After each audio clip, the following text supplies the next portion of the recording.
범일안의 인사이드 아웃 산업을 알면 수익이 보인다. 오늘 이베스트 투자증권 우혜영 연구원입니다. 연구원님 안녕하세요. 안녕하세요. 반갑습니다. 오늘 모시고 또 통화정책 금리 이야기 해보게 될 것 같은데요. 오늘 주제 공개하겠습니다. 오늘의 주제는 2024년 글로벌 통화정책 이합 집산. 네, 그동안 2020년 코로나 팬데믹 이후에 뭐 공급망 이슈도 있었고 전쟁도 났었고 이러면서 물가가 크게 치솟아서 각국이 물가를 끄기 위해서 금리 인상을 좀 단행해오는 분위기였습니다. 지난해 그러니까 연초부터 해서 쭉 금리를 쭉 강하게 올렸어요. 지난해 한 해 동안. 그리고 올해 같은 경우는 우리나라는 일단 1월에 인상한 이후에는 연내에 계속해서 동결하는 분위기였고 또 미국 같은 경우는 언제 금리 인상을 마치는지에 대해서 이야기들이 참 많았었는데요. 올 한 해 돌아보도록 하겠습니다. 각국의 정책 금리 결정의 특징 어떤 게 있었을까요? 네, 앵커님 말씀 주신 것처럼 워낙에 금리 인상기였다 보니까 몇몇 국가들을 제외하고는 인상을 단행하는 모습이 지속이 됐습니다. 다만 말씀드린 것처럼 또 후반부였지 않습니까? 그래서 인상의 폭이나 인상의 횟수는 굉장히 제한적이었다라고 보시면 될 것 같고요. 네. 다만 또 일부 국가에서는 금리 인하까지도 나섰어요.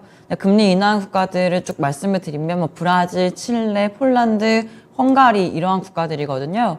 이러한 국가들의 가장 큰 두드러진 차이점은 이머징 국가다라는 걸 알 수가 있을 것 같아요. 이러한 이머징 국가들이 그러면은 왜 금리를 빨리 인하를 했을까라고 생각하시면 연준의 금리 인상은 작년 3월부터 시작이 됐습니다. 제가 말씀드린 국가들의 금리 인상은요, 연준의 금리 인상보다 많게는 1년, 적게는 한 반년 정도 앞서서 금리 인상을 하는 모습을 보인 국가들이에요. 네. 그만큼 금리를 빠르게 인상을 했기 때문에 물가가 떨어지는 시점이나 속도나 이런 것도 미국보다 먼저 나왔던 걸 알 수가 있고요.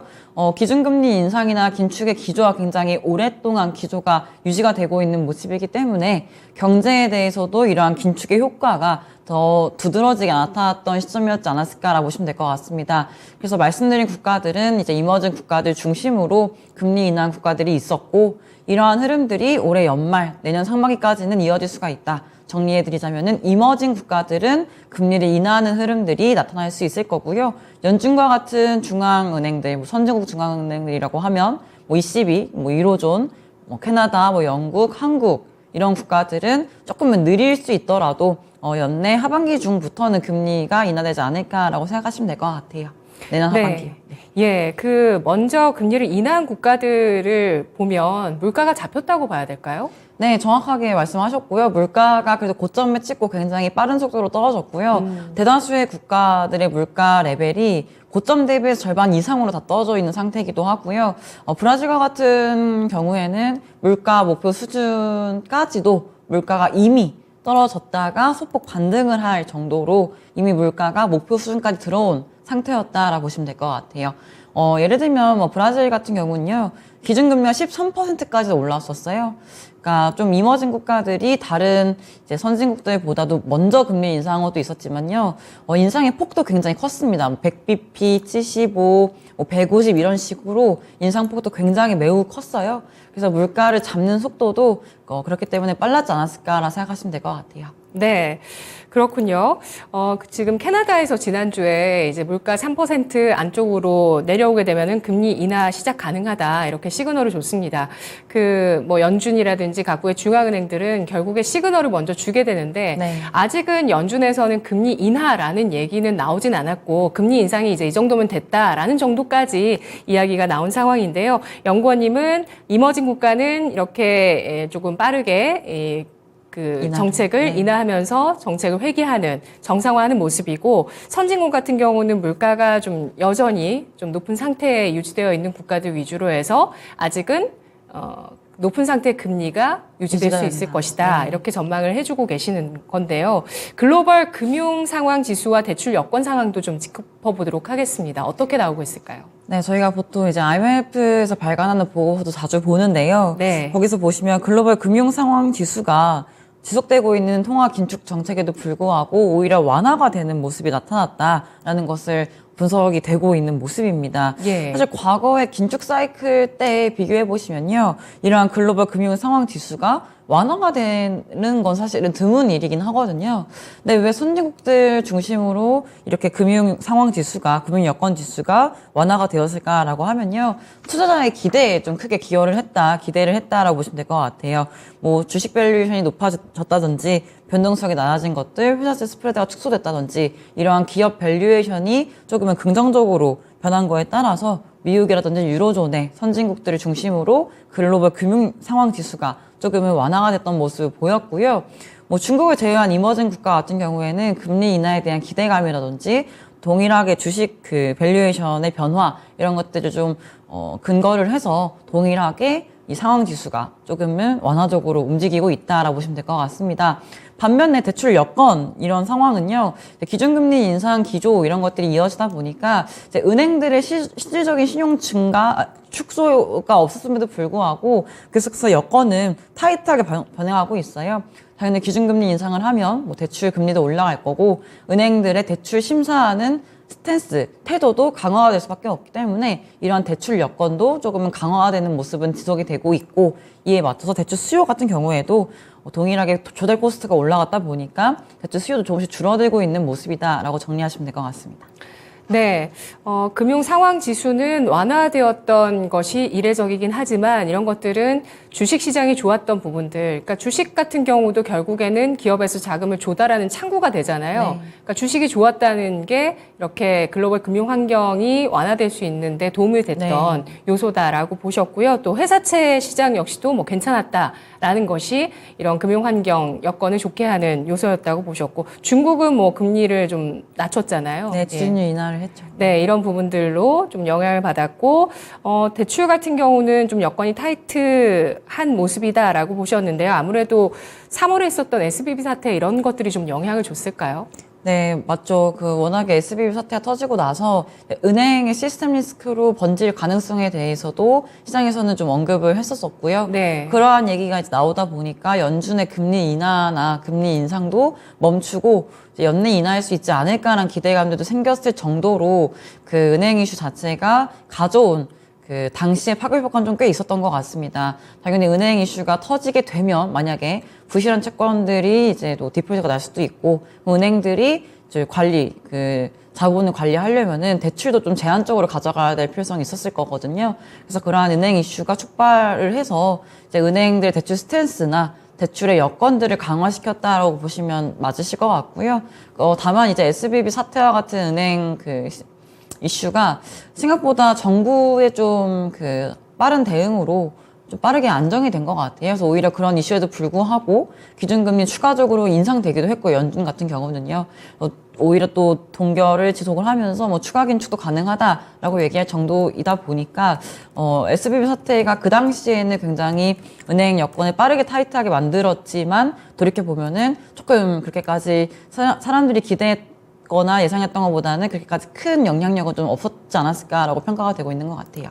네, 그렇습니다. 우리나라도 뭐 지난해 레고 사태 잘 넘겼고 네. 또 연초에 둔촌 주공 분양도 굉장히 중요한 이슈였는데 잘 넘기는, 또 국내에서는 특례 보금자리론이 또 네. 나오게 되면서 뭐 대출이 좋았다가 최근에는 다시 가계부채 때문에 좀 이런 부분들을 축소하고 있습니다. 비구이 위안이 디폴트가 터졌는데 이것도 또 최근 소식 보니까 당국에서 비구이 위안을 구제하겠다는 그 네. 리스트에 올렸다라는 소식도 나오고 있는데요. 선진국 중앙은행 통화정책 전망해 보도록 하겠습니다.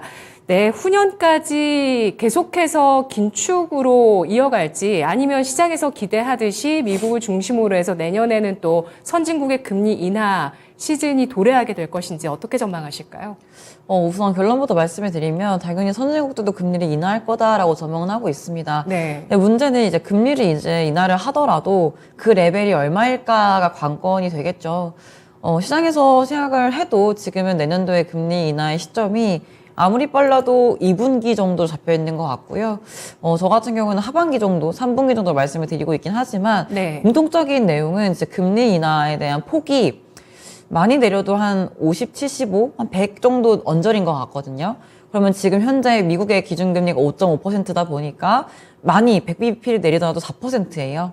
이거는 중립금리보다 높은 수준일 거다라고 전망을 하고 있거든요. 그러면은 정책의 스탠스는 금리를 인하를 함에도 불구하고 스탠스 자체는 긴축의 범위에 있는 레벨일 거다라는 생각이 듭니다. 그럼 결국에 연준의 스탠스가 완화냐는 아닌 거죠. 긴축의 상태가 유지가 되는 거죠. 네. 그럼 충분히 계속해서 물가에 대해서는 하락을 할 수 있도록 안정 목표 수준으로 갈 수 있도록 유지를 하는 레벨일 거고요.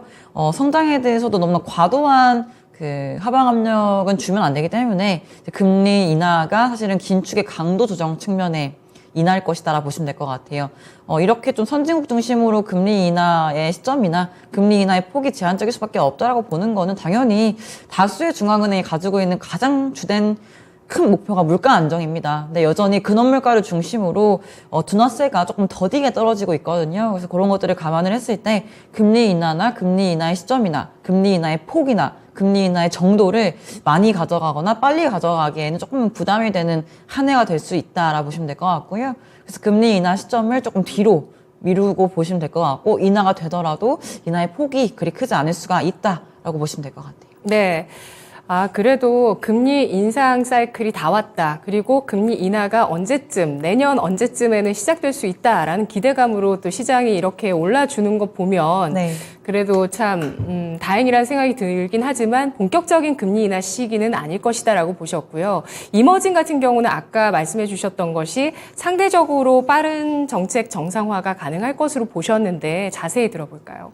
네, 말씀드린 것처럼 이머징 국가의 경우에는 선제적으로 또 공격적으로 금리를 인상을 단행을 했습니다. 네. 그래서 그러한 영향으로 사실은 실질 금리가 굉장히 빠르게 올라왔거든요.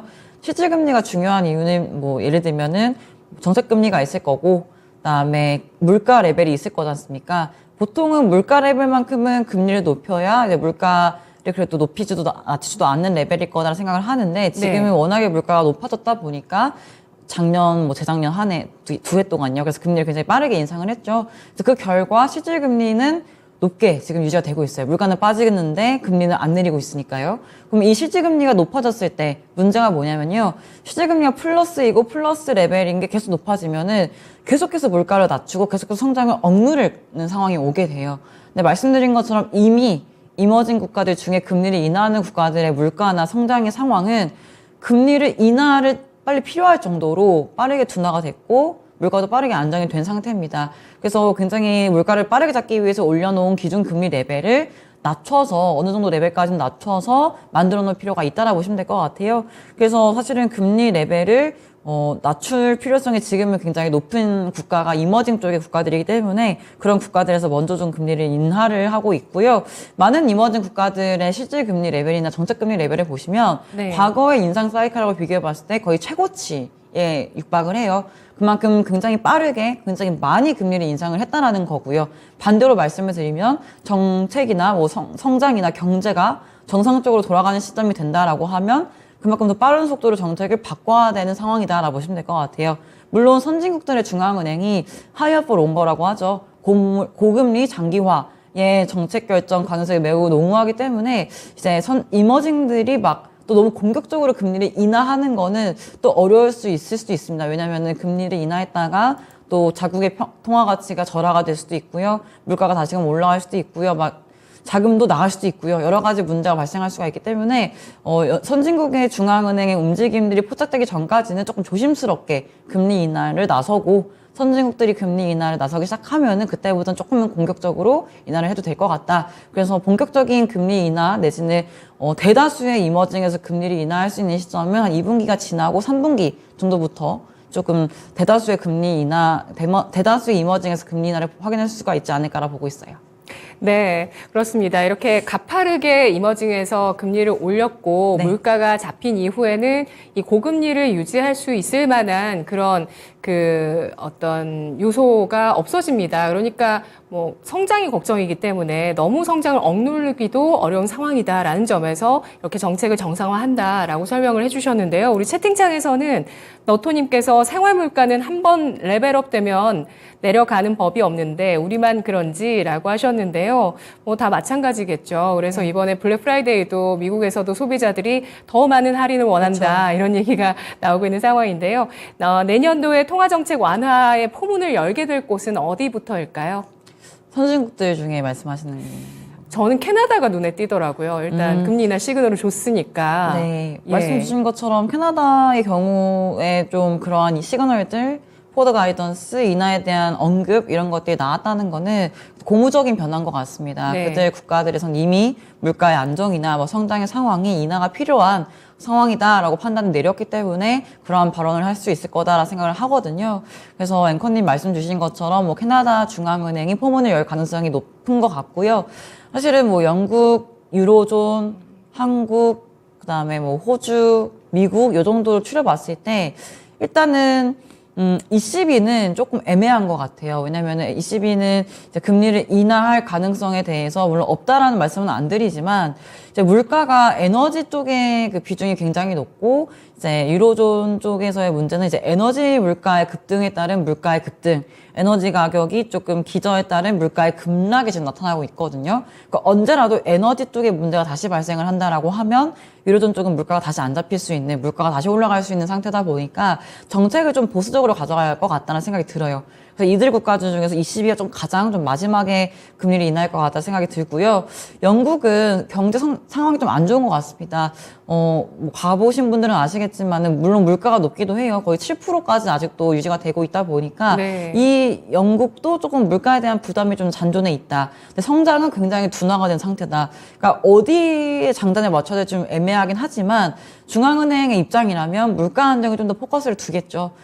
경기가 둔화가 되면 자연스레 물가가 빠지는 부분도 있으니까요.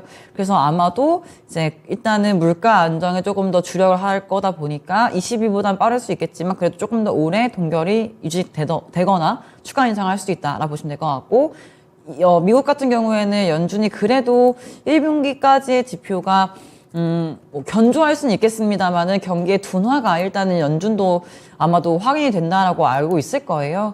그리고 올해보다 내년도에 경제 전망치가 낮거든요. 성장률 자체가 낮기 때문에 경기가 둔화되는 거에 대해서 연준도 이미 인지를 하고 있고, 그래서 언제쯤 금리 인하에 대한 시간을 주는 게 적절할까에 대한 고민이 아마 있을 겁니다. 네. 언제까지 동결을 하는 게 적절한가? 언제 금리 인하 이 시간을 주는 게 적절한가를 고민할 텐데 1분기 지표, 1분기 GDP까지는 좀 봐지지 않을까 싶어요. 4분기는 소비 시즌이지 않습니까? 앵커님 아까 언급 주신 것처럼 지난주 블랙 프라이데이였고 이번 주 월요일 사이버 먼데이였죠. 다음 달은 크리스마스가 또 있습니다. 그래서 12월, 11월은 크리스마스 뭐 이러한 소비 시즌이기 때문에 소비가 또 생각보다 버틸 수가 있다라는 생각이 들어요. 정확하게 소비가 둔화되는지 판단을 하려면 1분기 지표가 필요하다는 말씀을 드리는 거고요. GDP를 발표가 되는 시점은 2분기 초겠죠. 그래서 한 4월 달쯤에는 1분기 GDP가 발표가 될 거고 1분기 GDP 상에서 소비가 얼마만큼 빠르게 위축이 됐는지를 보면서 만약에 여전히 강하다라고 하면 4월 달에도 시그널 없고, 그러니까 5월, 4월 FOMC에서 없고 5월 달 지나서 6월 달 FOMC가 돼야 사실 시그널에 대한 얘기를 할 수가 있겠죠. 전도표를 통해서요. 그래서 아마도 연준은 빨라도 진짜 3분기 초 정도가 인하 시점이지 않을까라고 보시면 될 것 같아요. 그래서 한국은 연준의 인하 시점이 좀 가시화가 되는 시점부터는 인하에 대한 시그널을 좀 명확하게 줄 수 있을 건데 여전히 가계부채 문제나 물가에 대한 좀 불안감이 있다 보니까 한국 역시도 한 2분기 지나봐야 이제 금리 인하에 대한 얘기가 나올 수가 있다. 순서는 이제 그러면 한국 금리 인하 먼저 나올 수가 있고 미국, 뭐 영국, 유로존 이런 순서가 되지 않을까 싶습니다. 캐나다는 제일 먼저 할 수도 있고요. 네, 연구원님 말씀 들어보니까 금리를 낮추려면은 연말 소비를 좀 의도적으로 줄여야 되나라는 생각도 들기는 하는데 12월에 FOMC 관전 포인트 알아보도록 하겠습니다. 현지 시간 12일, 13일 FOMC 일정이 있는데요. 점도표도 나오고요. 관전 포인트는 뭘까요? 네, 두 가지 정도 있는 것 같습니다. 첫 번째는 점도표일 거고요. 두 번째는 실업률 전망치이지 않을까 싶습니다. 차근차근 설명을 드리자면요. 점도표의 경우에는 이미 9월달 점도표에서 최종금리 레벨, 올해 최종금리 레벨이 5.75로, 지금 그림 보시면 5.75로 잡혀 있어요. 근데 문제는 뭐냐면 12월에 금리 인상할 거라 보시는 분 거의 아무도 안 계시잖아요. 그러면 9월달 점도표에서 시사한 5.75가 달성하지 못한다라는 내용인 거고요. 당연히 5.5로 나눠지면서 이제 점도표가 막 바뀔 텐데 관건은 내년도 전망치가 어떻게 될 것인가가 더 중요한 포인트인 것 같습니다. 내년도에 지금 금리 전망을 보시면 5.1%입니다. 5.1%가 의미하는 바는요, 기준금리 레벨로서는 5.25를 의미를 했습니다. 원래는 5.75까지 금리를 올리고 내년에 5.25까지 50bp를 내리는 것이 9월 달까지의 연준의 생각이었는데 네. 일단은 최종 금리 레벨이 5.5로 줄어들었습니다. 그러면은 내년도에 대한 수출을 어떻게 해야 될까에 대한 고민이 있겠죠. 동일하게 50bp 인하를 가져갈 거면은 조금 낮춰야 되는 거고 4.95를 낮춰야 되는 거고 아니다. 레벨을 그냥 유지하고 인하폭을 줄이겠다라고 하면은 5.1을 유지를 하고 25bp 인하로 바꾸겠죠. 이 두 가지 케이스는 매파적인 연준이다라고 해석하시면 될 것 같고요. 그게 아니라 5.1보다 또는 50bp 이상으로 인하하는 거, 75, 100bp 그 이상으로 인하하는 것이 담긴 점도표다라고 하면 다소 도비시한 연준이었다라고 보시면 될 것 같아요. 저는 앞서 말씀드렸던 것처럼 12월 FOMC까지는 애매해요. 뭐가 애매하냐면 이 레벨이 정말 과잉긴축, 과소긴축 다 그러니까 다 괜찮은 매니지먼트 측면에서 다 괜찮은 수준의 기준금리인가, 추가 기준금리 인상이 필요 없는 것인가 라는 판단을 하기에는 다소 좀 부족한 데이터와 부족한 지표와 부족한 좀 시간이지 않았을까 생각하거든요. 그럼 굳이 금리 인하 시그널을 미리 줄 필요가 없다고 생각을 합니다. 그러면은 최소한 보수적, 최소한 매파적인 얘기를 해줘야 시장의 좀 혼란을 더 줄일 수 있지 않을까라고 보고 있어요. 그게 연준의 최근 기조, 계속된 기조가 아닐까 싶은데요. 근데 좀 재밌는 점은 네. 10년물 금리가 5%까지 근접해 있을 때는 네. 조금은 도비시하게 발언을 했다가 금리가 또 낮아지니까 좀 호기시하게 얘기를 하고 있어요. 그러니까 금리 레벨이 5% 넘어가는 거에 대해서 좀 부담을 느끼지만 지금 레벨은 좀 과도하게 낮다라는 생각을 할 것 같아요. 그리고 지난번에 11월 달에 FOMC에서 동결을 하면서 얘기했던 것이 장기물 금리 상승의 영향, 효과 이런 것들에 대한 논의가 있었을 거다라고 보고 있는 거거든요. 그러면 장기물 금리가 4.9까지 올랐을 때 회의를 했다면 사실 그 정도의 레벨이 옆으로 횡보 정도로 이어지는 거에 대한 상상을 하지 않았을까 보고 있는 건데 그렇지 않고 시장 금리가 급락하지 않습니까? 그럼 낮아진 거에 대한 금리 레벨이 적절치 않다라 생각을 할 수가 있을 거거든요. 그러면은 오히려 매파적인 얘기나 말씀 주신 것처럼 좀 호기시한 발언을 통해서 시장 금리 다시금 조금 높이려는 움직임들을 조금 보일 가능성이 저는 있다라고 보고 있고요. 너무 낮아요. 시장 금리가 10년물 금리가 4.3, 4.4라는 거는 기준금리 5.5를 기준으로 보면 100bp 이상 낮게 있는 거거든요. 네네. 기준금리가 왜 기준금리겠습니까? 기준이 되는 금리지 않습니까? 기준이 되는 금리 위에 스프레드가 붙으면서 시장금리가 형성이 돼야 되는 건데 지금 비정상적으로 시장금리가 낮아버려요. 그게 왜냐면 기준금리 인하에 대한 기대감도 있을 거고요. 성장에 대한 둔화 기대감도 물론 있을 거고요. 물가에 네. 대한 둔화, 모든 것들이 반영이 돼서 낮아진 상태란 말이죠. 예. 근데 이게 과연 적절한 레벨일까? 너무나 빠른 시점에 금리 인하에 대한 기대감을 반영한 것이 아닌가에 대한 좀 의구심이 존재하기 때문에 전 추가적으로 금리가 다시 올랐다가 12월 FOMC, 그다음에 1월달, 2월달 그 FOMC와 3월달 지나가면서 금리가 다시 낮아지는 그림을 그리고 있어요. 그래서 다소 지금 장기물 금리에 대한 좀 레벨이 너무나 낮기 때문에 뭐 ETF든 실질적인 장기채든 매수를 할 타이밍은 조금 저는 아니라라고 생각을 하고 있고 추가적으로 내년도 1월 달에 또 그게 있거든요. 그 예산안에 대한 얘기가 또 나올 수가 있어요. 그쵸. 지금 임시 예. 예산이 통과가 된 거잖아요. 네네. 예산안에 대해서 말씀을 드릴 수 있는 리스크는 두 가지가 좀 있습니다. 좀 추가적으로 말씀드리면 예산안이 통과되지 않을 경우가 있을 거고요. 예산안 통과되더라도 규모가 너무 지출이 커서 재정 적자가 더 커지는 상황이 될 거예요. 첫 번째 같은 경우에는 신용등급 강등 이슈가 있습니다. 무디스에서 실제로 신용등급 강등을 함에 따라서 일시적으로 금리가 오버슈팅할 가능성이 있고요. 두 번째 같은 경우에는 너무나 많은 재정 적자를 시사를 한다. 이 얘기인 즉슨 국채 발행 불가피하다. 단기적으로 수급 부담 몰리면서 중장기채 금리 올라갈 수가 있어요. 저는 그래서 1월달, 2월달까지는 오히려 장기채에 대해서는 상방 리스크가 우세하다 보니까 조금은 지금 매수를 하거나 조금 이렇게 하기에는 조금 부담스러운 레벨이지 않을까라는 말씀을 드리고 싶습니다. 네. 실업률 전망도 12월 FMC의 네. 관전 포인트라고 보셨는데 어떤 걸 봐야 될까요? 실업률 전망치가 되게 중요한 거는 지금 3.8%가 올해 4분기 평균으로 잡혀 있어요. 연준의 전망에 따르면요. 근데 현재 실업률이 3.9%거든요. 그러니까 만약에 전망치를 바꾸지 않는다라는 건요. 실업률이 조금 더 빠지거나 이미 발표된 실업률이 하향 조정을 전망하거나 오히려 실업률이 굉장히 더디게 올라가는 것을 가정을 하고 전망을 한 거다라고 보시면 될 것 같아요. 그렇지 않고 실업률이 높아진다, 실업률이 전망치가 높아졌다라는 거는 점진적인 실업률 상승에 대해서 연준도 지금 인지를 하고 있다라는 거거든요. 연준이 얘기하는 연착륙의 가장 주된 포인트가 실업률이 굉장히 더디게 올라가는 거였습니다. 실제로 지금까지 보시면 더디게 올라갔죠. 앞으로도 그렇게 될 거다라는 생각이 있다면 전망치를 바꾸지 않을 거거든요. 그래서 실업률 전망치가 크게 변한다라는 거는 연착륙 내지는 실업률의 상승이 굉장히 빠를 수가 있다라는 거를 연준이 알고 있다라는 거고, 이 얘기는 뭐냐면 물가도 빠르게 안정이 될 수 있고 성장도 빠르게 둔화가 될 수 있다라는 점이기 때문에 보다 빠른 금리 인하를 가져올 수 있는 변화다라고 보시면 될 것 같아요. 근데 제가 생각하는 거는 전망치가 크게 높아질 것 같지 않다 보니까 조금 더 오랜 기간 동안 동결 유지, 조금 더 오랜 기간 동안 근원물가 상승률이 더디게 둔화될 가능성이 높다라고 평가를 할 수가 있다라고 보시면 될 것 같습니다. 네. 이 두 가지 보시면 될 것 같아요. 예, 점도표의 변화와 실업률 전망의 변화에 따른 시나리오 그려봤는데, 일단 연준이 가장 편안하게 생각하는 시장 금리는 4.5에서 5 아래. 라는 거는 확실히 이제 우리가 눈치를 챈 것 같습니다. 예, 그런 드리블이 좀 일어날 수 있을 거라는 점을 감안을 해야 될 것 같은데, 지금 뭐 10년물 국채 금리가 아까 보여드렸듯이 4.3까지 떨어져 있는 상태입니다. 자, 그러면은 우리나라는 어떨까요? 올해 마지막 금통위 이번 주 바로 내일입니다. 예, 남아있는 상황인데, 전망을 해주시면서 관전 포인트 제시를 해주시죠. 네, 결론부터 말씀드리면 동결 결정이 되겠죠. 저는 근데 조금 우려스러운 부분은 지난 10월달 의사록을 보니까 한 6명의 금통위원 중에 2명의 위원이 뭐 추가 인상 여부를 포함해서 논의를 해야 된다.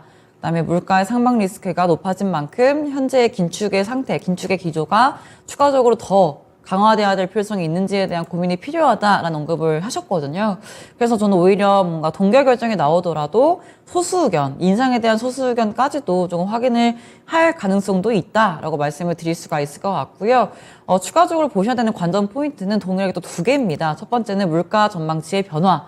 지금 이미 10월달 금통위에서 넌지시 시그널을 줬어요. 물가 전망치 높일 거다라는 얘기를 했거든요. 그래서 물가 전망치가 높아질 텐데 얼마만큼 높아질 건지, 그리고 당초 가지고 있었던 물가 전망 경로가 원래는 10월 달부터는 물가가 반락을 해서 안정이 돼야 되는 그림인데요. 그 전망과 다르게 10월 물가가 또 올라갔습니다. 그래서 한국은행의 물가 전망 경로보다는 지금 물가가 조금씩 더 높게 나오고 있다는 것이거든요. 그러면은 실제로 지금 가지고 있는 물가 전망 경로를 바꿔야 될 텐데 어떤 식으로 바꿀지에 대해서 조금 유심 있게 주의하셔서 보시면 될 것 같고요. 두 번째는 현재까지 한국은행의 가계부채에 대한 입장은 미시적인 대응이 필요하다라는 얘기를 하고 있습니다. 미시적인 대응이라 하면요, 정부의 규제 강화 정도일 겁니다. 근데 지난 10월 23일에 기재위 감사에서 이창용 총재가 미시적인 대응이 충분하지 않다면 금리 인상도 고려하겠다는 얘기를 했거든요. 이러한 스탠스가 있을 것인지, 뭔가 금리 인상도 마다하지 않고 가계부채 잡기 위해서 할 것인지에 대한 스탠스 변화가 있는지 정도 보시면은 조금 이번 회의 마무리를 하실 때 좀 도움이 되실 것 같아요. 네, 한국은행은 높아지는 물가 전망도 좀 높일 것으로 예상이 되고 있고 3분기 역대 최대를 기록한 가계부채에 대한 문제도 같이 고민하면서 정책 결정을 할 것으로 예상을 해주셨습니다. 동결 가능성 보셨네요. 분석 잘 들었습니다. 고맙습니다. 감사합니다.